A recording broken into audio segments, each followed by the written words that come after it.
Boa tarde, gente maravilhinda. Maravilhinda, né?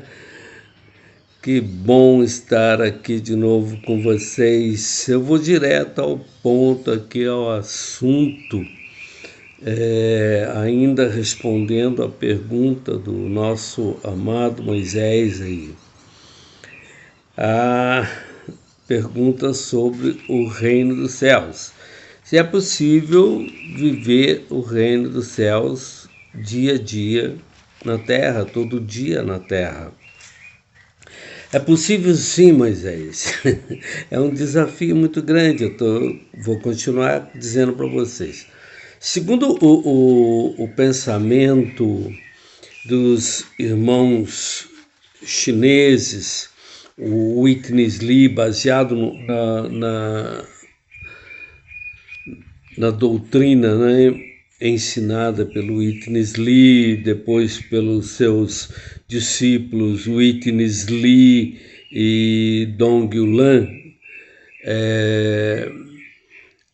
há uma diferenciação entre o reino dos céus e reino de Deus, né? Eles colocam o reino de Deus assim como algo que acontece desde antes da criação até a eternidade ad infinitum. Enquanto durar a eternidade, existe o reino de Deus.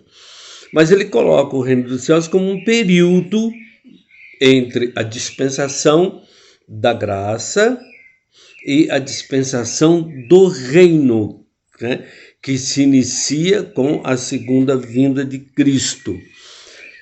Aí a gente percebe que o menor está dentro do maior. Você, deixa eu te mostrar aqui para vocês, você vai perceber que o menor está aqui, ó, tá vendo? Aqui é o reino dos céus e aqui o reino de Deus. Então ele traça as eras, né, em que isso acontece.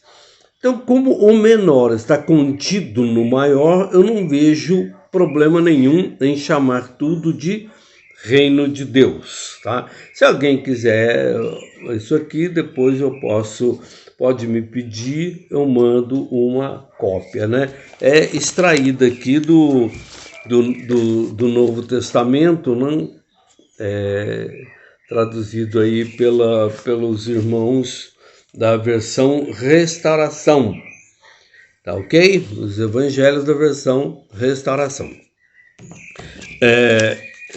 Eu não me importo em dizer de onde é, porque eu não estou fazendo propaganda de ninguém. Provai de tudo e retém o que é bom. O ensino da palavra. Quando falamos em reino, temos uma visão de hierarquia, onde alguém reina e alguém se submete a esse reinado, as suas ordens, as suas orientações e valores. Paulo diz aos Romanos: não reine, portanto, o pecado em vossos corpos mortais, para que obedeçais a sua vontade ou concupiscências. Está em Romanos capítulo 6. Logo há outro rei. E pela vontade da carne nós somos compelidos a obedecer esse rei, né? Por causa das nossas inseguranças, por causa dos nossos desejos, né? E porquanto o pecado oferece algumas vantagens e prazeres que nos custa a vida. Em troca de tudo que o pecado oferece, nós perdemos com certeza a vida. Podemos viver, gozar o momento, mas corremos o risco de perder o ad eterno. Por isso, o reino de Deus também é um reino que nos chama para a vida, para vivermos para Deus.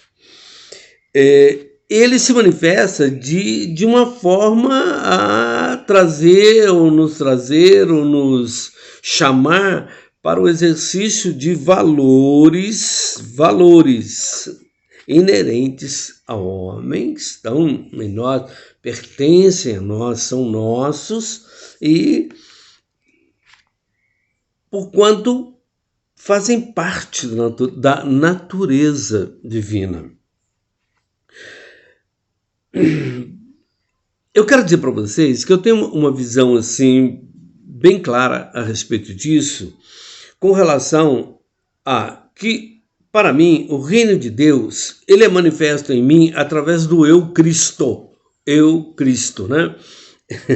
Você vai entender isso já. Como diz Paulo, que Cristo em vós é a esperança da glória.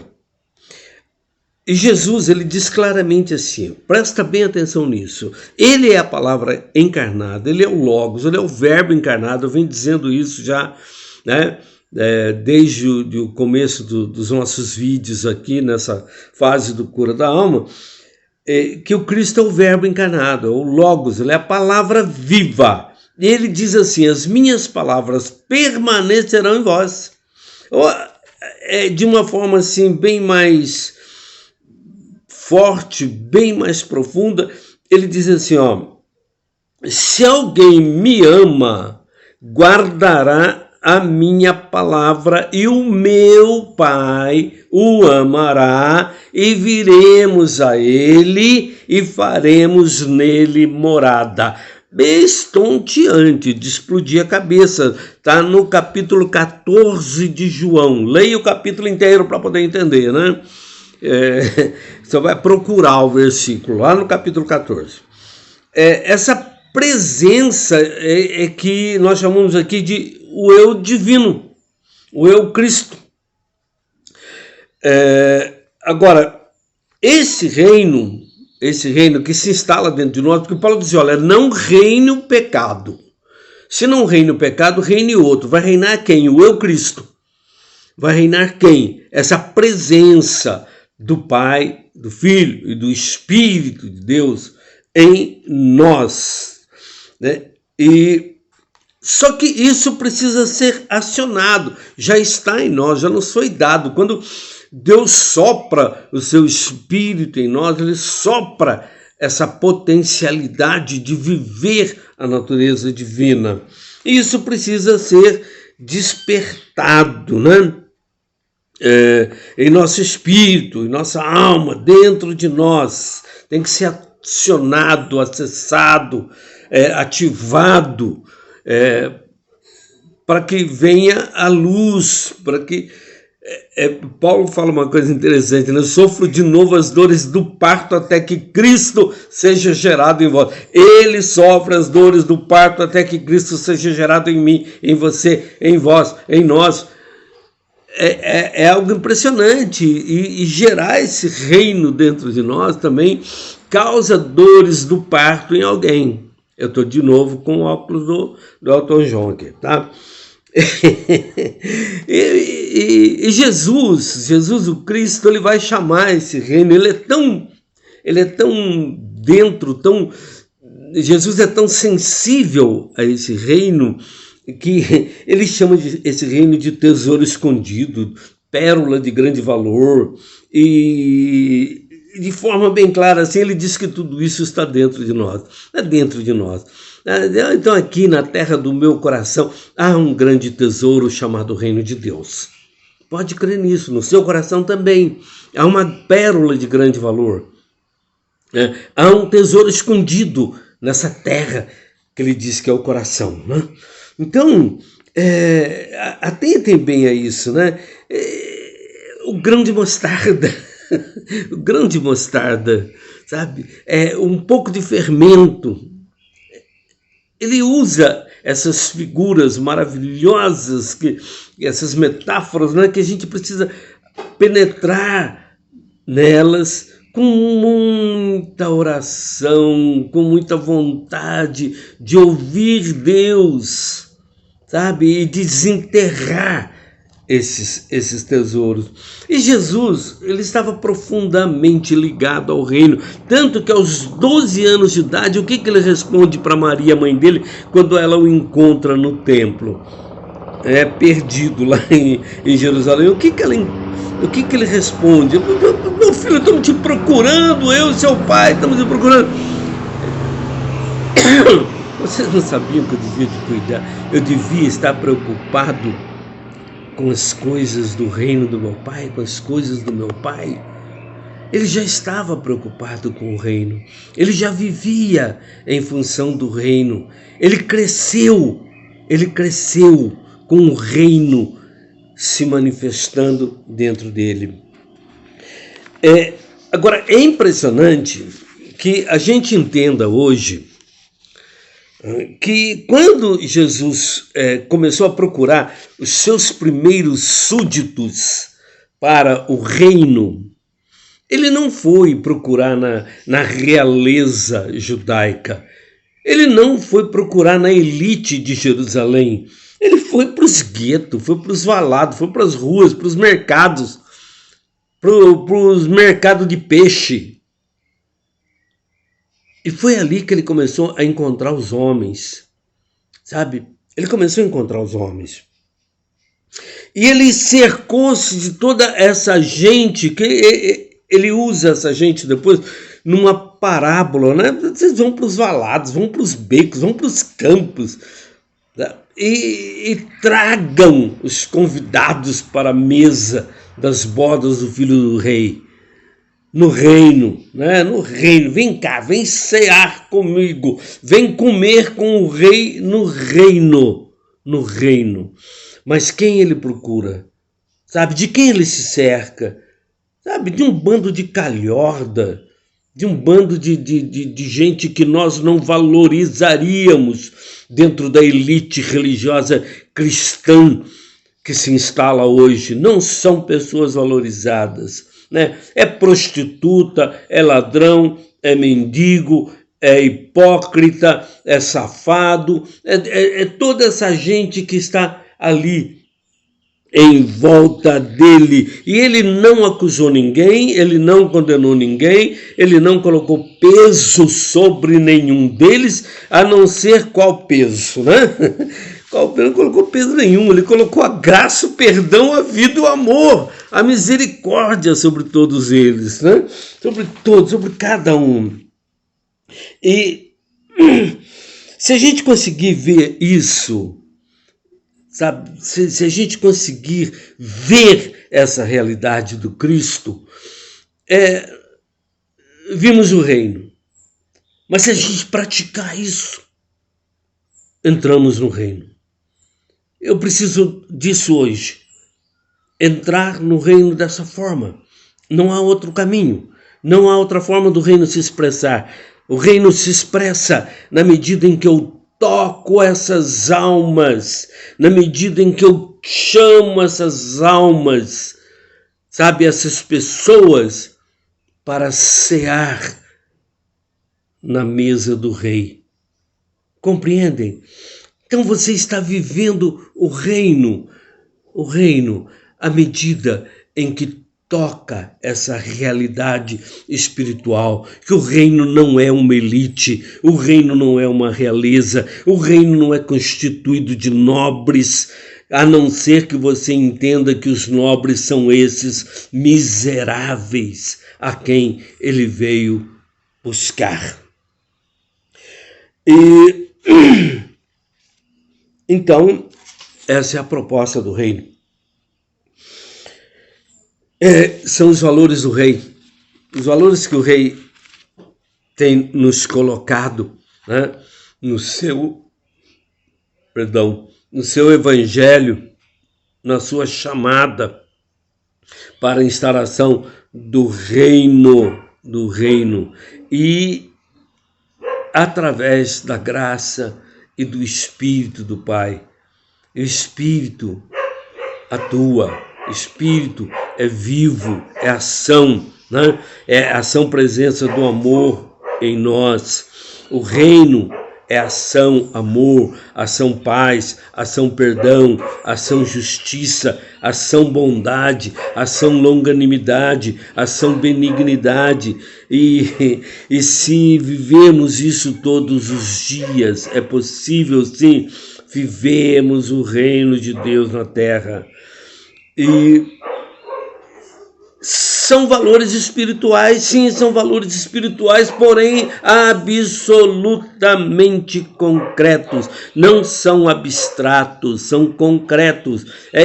Sabe, essa ideia de abstrato, espiritual é abstrato, é muito prejudicial a esse entendimento. O espiritual é concreto, ele verdadeiramente é concreto. Esta cadeira, embora seja dura, sabe, ela é temporária. Mas o amor assentado nela é eterno. Compreendem? Então, Nicodemos não podia entender isso, ele era mestre. Ele era mestre em Israel, mas ele não conseguia entender, porque Nicodemos tinha a visão naquilo que era... a compreensão naquilo que era visível, palpável. É um homem que está acostumado a todos os rituais da lei, a todos os rituais religiosos que se impunham a ele por tradição e por tradição vazia, que vinha desde os dias de Moisés. E ele estava mergulhado naquilo. Ele estava concretizado naquilo. Então o espiritual ficava muito vago. Você quer entrar no reino, Nicodemos, você tem que nascer de novo. Mas é preso a tudo isso. A única coisa que ele consegue enxergar é: eu tenho que voltar para o ventre da minha mãe? Eu tenho que morrer e voltar para o ventre da minha mãe e tornar a nascer? A bondade, a longanimidade, a benignidade, a mansidão de Cristo vai responder para ele: Nicodemos, se você quiser entrar no reino de Deus, você tem que nascer de novo da água e do Espírito. Eu estou te falando de coisas da terra, Nicodemos, você não consegue entender. E você é mestre em Israel, Nicodemos, e não sabe essas coisas. Jesus lança esse desafio. Nicodemos, o conquistador do povo. É isso que quer dizer Nicodemos, o homem que conquistou o povo. Talvez pelos seus ensinamentos, pela sua popularidade, conquistou. Mas ele não está enxergando, ele é cego, miserável, pobre, nu. Compreendem? Porque quem não consegue enxergar as realidades espirituais está na cegueira, está nas trevas. As realidades espirituais se manifestam na luz. Ele veio ao mundo, ele era a luz do mundo, mas os homens amaram mais as trevas. E Nicodemos está aqui nesse momento, preso às trevas da sua prática religiosa, como muita gente ainda hoje enxerga a sombra, não está nas trevas porque consegue ver algumas coisas, mas continua enxergando ainda as sombras, não está totalmente na luz, vendo a luz. Agora preste atenção no que eu estava dizendo atrás. Nicodemos não consegue enxergar isso, mas uma mulher de má fama, uma mulher considerada adúltera, prostituta, imprestável diante da sociedade, né? E que muita gente julga assim até hoje por desconhecer a realidade espiritual dessa mulher, à beira do poço de Jacó, vai tirar água, encontra com Jesus, numa conversa com ele, ela pergunta: onde se deve adorar? Aqui ou em Jerusalém? E ele responde de uma forma bem clara, bem tranquila: mulher, nem aqui na Samaria, nem em Jerusalém, mulher. Deus é espírito, mulher. Importa que os seus verdadeiros adoradores o adorem em espírito e em verdade. Ela compreendeu imediatamente, ela largou o cântaro ali na beira do poço e ela foi anunciar o Messias na cidade e arrastou pessoas da Samaria ao encontro real com Cristo. Enquanto você estiver adorando, querido, enquanto você estiver adorando, querida, dentro de um sistema, sabe, em que o teu corpo, a tua carne é um instrumento de adoração, enquanto isso não acontecer no espírito, não acontecer em verdade, você não está adorando nada e nem está adorando ninguém, porque Deus é espírito. Importa, preste bem atenção nessa palavra, né? Importa que os verdadeiros adoradores o adorem em espírito e em verdade. Nicodemos não entendeu, mas aquela mulher entendeu. Ela entendeu. E assim ele derruba toda a minha, a nossa prática religiosa. Como derruba para Nicodemos toda a sua segurança no legalismo religioso. Para aquela mulher foi uma descoberta tremenda, sabe? Tremenda. Uma mulher que você não daria nada por ela hoje.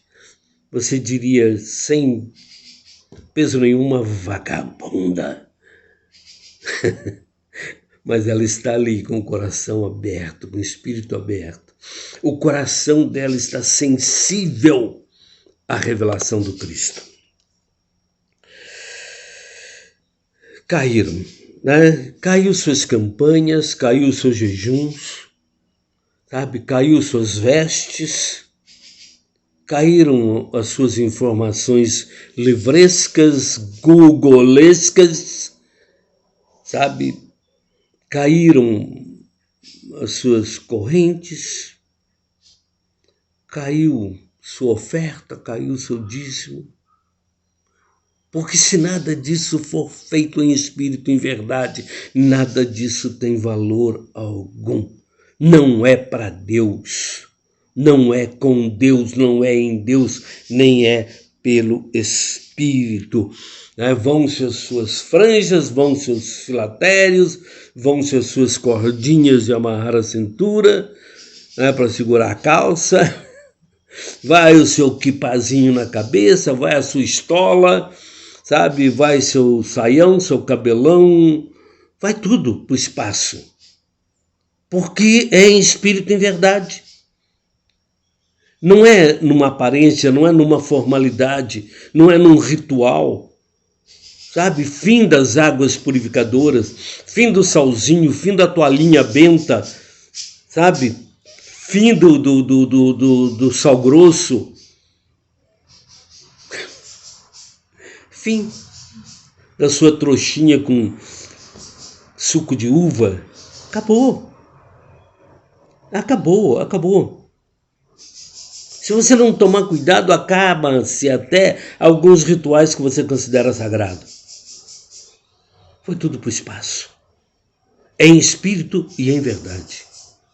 Em espírito e em verdade. O que a boca confessa, a mão faz. O que você fala, você cumpre. Porque você fala diante de Deus o tempo todo. O tempo todo. O tempo todo. Você está diante dele. Então a prática da justiça, a prática do amor que você professa, que você diz que crê, sabe? A prática do Cristo que você diz que vive em você, não pode ser negada através dos seus atos. Isso não é nenhuma acusação, nenhuma advertência, sabe? Mas se você quer experimentar, essa presença do reino na sua vida, é preciso uma real conversão, uma real mudança que se chama nascer de novo da água e do Espírito. Não existe reino de Deus aqui ou ali se ele não estiver dentro de nós e não fluir de nós como um rio perene de amor entre os homens. que Deus nos leve a isso. Que o Espírito de Deus nos conduza a isso. Que o Espírito de Deus trabalhe em nós, nos fazendo caminhar nessa verdade todos os dias da nossa vida. Curtam, compartilhem, deixa aí o seu ok. E se inscreva no canal.